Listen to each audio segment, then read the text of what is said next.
Tonight, a first look at what a classroom might look like in the fall as Tennessee reopens to students and brings them back to school. Good evening. Thanks so much for choosing News Channel 11 at 11 o'clock tonight. I'm Josh Smith. Sarah Diamond's off tonight.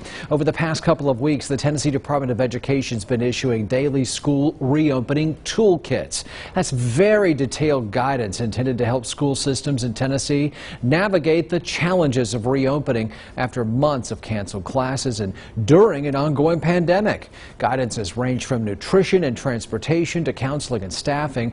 Still no timeline on when all students will return to class.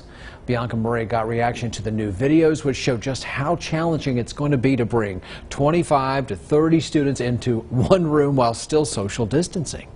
Yes, Josh, I spoke with a representative of the Johnson City school system who said some of the recommended guidance provided by the State Department of Education poses quite a few challenges.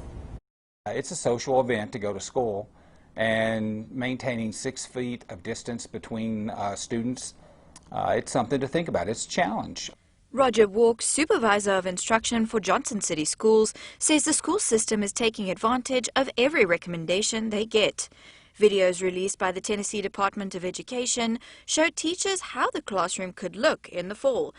They advise teachers to disinfect surfaces frequently and to provide students with kits containing gloves, masks, and disinfectant wipes.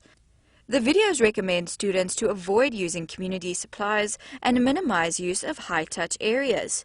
The video shows what appears to be teachers measuring 6 feet between desks to encourage social distancing.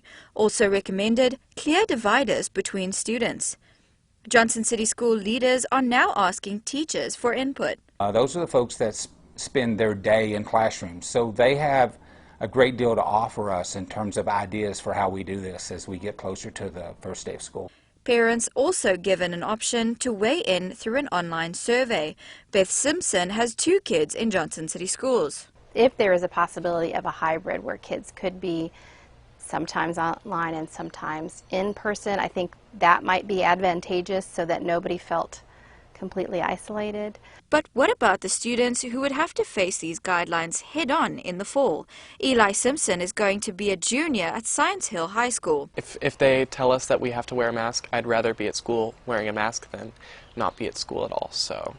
His sister Ella is going to be in the 5th grade at Indian Trail. She likes the idea of social distancing. I like to be alone because I get distracted by people easily, so that would be kind of nice. Their mom says no matter how students return to class in the fall, it's going to be different. A lot of burden on teachers to keep kids apart. I think a lot of stress on them and on the students for that matter.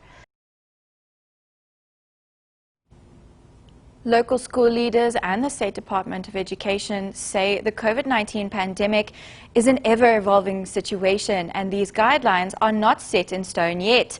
You can read more about these school reopening toolkits both on our app and online at WJHL.com. Josh?